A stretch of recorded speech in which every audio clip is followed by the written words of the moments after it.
You have 5 minutes. Okay. Since I will not want to interrupt you, obey the rules and spend 5 minutes.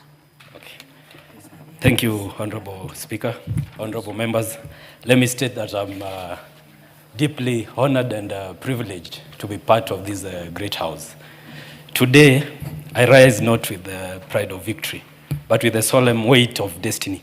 I stand before you as the youngest member of parliament, a son of Kasipul, whose journey has been shaped by pain, promise, and profound responsibility. My election is not just a triumph of youth. It is a testament of the resilience of our people, the power of democracy, and the belief that leadership belongs to those who willing to serve with integrity and courage. Honorable Speaker, this victory carries both joy and unbearable sorrow. I stand here with two fresh graves behind me. My father, who paid the ultimate price for public service, and Baba, His Excellency Raila Odinga, whose guidance I longed for as I began this journey. Today, I walk forward holding only their memories. May the soil rest lightly upon them, and may their spirits go before me with the fierce grace of ancestors who never bowed to fear. To the Almighty God, I offer my deepest gratitude. His hand has carried me through mourning, through battle, through a campaign that tested every fiber of my being. May my service reflect His wisdom, humility, and justice. Honorable Speaker, I am nothing without those who stood with me. To our party leader, Honorable Dr. Oburu Oginga, your steady hand anchored me when the ground beneath my feet felt uncertain. To the loyal friends of Ogai Mamilambo, led by our ODM chair, Her Excellency Gladys Wanga, you believed in a young, grieving orphan when many had written me off. You wrapped me in courage, loyalty, and a shield of protection when grief and duty collided. I will forever be indebted. I extend heartfelt appreciation to the broad-based fraternity, our members of parliament, MCAs, for standing firmly with me and with the people of Kasipul. To the many leaders, friends, and pillars of strength whose names cannot all be mentioned today, please know that I am profoundly indebted. To my family, thank you for your love, sacrifice, and strength. Honorable Speaker, I rise on the shoulders of generations before me, but I also rise carrying the fire of a new generation that refuses to be silent. Gen Z is rising, grateful for the government's commitment to growing our GDP and strengthening our economy, yet yearning for something deeper. A Kenya where national progress is measured not only in numbers, but in human dignity. We dream of a country where every young person can access decent work, earn a fair income, and support their family with pride. We seek accountability, transparency, and zero tolerance to corruption. A Kenya where public institutions are trusted, where integrity is non-negotiable, and where justice is not a privilege but a right. We long for a nation where opportunity is fair, governance is humane, the environment is protected, and where success is guided by a gross happiness index. A society where citizens are not only economically active, but emotionally safe, socially supported, and able to breathe freely in their own country. This is the Kenya Gen Z believes in. This is the Kenya we are ready to build. Honorable Speaker, my father was not simply taken by fate. He was killed. And as a son, I stand here with a heart that still seeks answers. Honorable Speaker, when my father was taken from us, the wound cut deep. But that was not the first grave I learned to stand beside. I lost my mother, the late Immaculate Adhiambo Amoth, long time before I became the man I am today.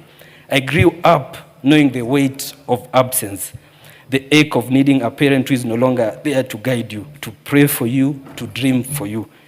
And yet, Honorable Speaker, here I stand, the orphan they thought will break, the boy they expected to fade quietly into grief, but I rise today, carrying their names on my shoulders and their strength in my bones.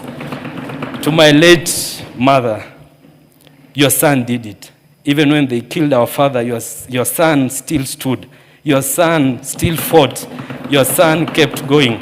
I hope today, wherever you rest, you feel proud of the man I'm becoming and the service I'm stepping into. I long for truth, for closure, and for justice. Not the justice of retaliation, but the justice that restores dignity, honors life, and heals broken communities. I seek no revenge. Revenge cannot raise the dead, cannot comfort a grieving family, and cannot build a nation. Instead, I seek healing, reconciliation, and an end to the cycles of violence that have stolen too many fathers, mothers, and children from this country. Today, I honor not only my father, but all those who lost their lives in the violence witnessed during the campaigns. Their memories must strengthen our resolve to Give him 1 minute.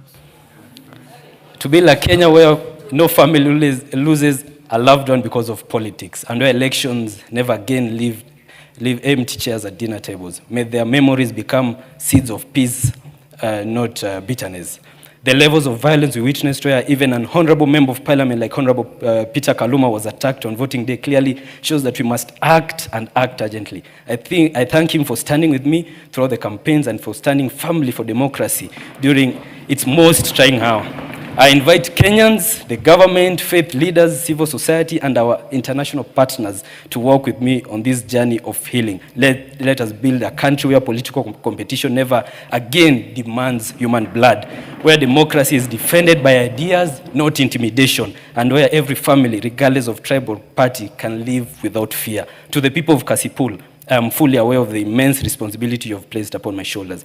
I promise to be the voice of the widowed mother, the struggling youth, the farmer tending hope in hard soil, and the child yearning for opportunity. I recognize the work before us. I know the urgency of electricity, clean water, modern road networks, and sustained development. These are not ambitions, they are necessities, the foundation upon which dignity and progress stand. Together, we shall walk a transformative journey, one that will redefine Kasipul. A journey where our constituency will no longer be associated with violence, but celebrated as a hub of development, a center of peaceful coexistence, and a thriving economy driven by unity and purpose. Mr. Honorable Speaker, this is not just my assignment, it's a covenant with my people, with my generation, and with the ancestors who walked before us. God bless Kasipul, God bless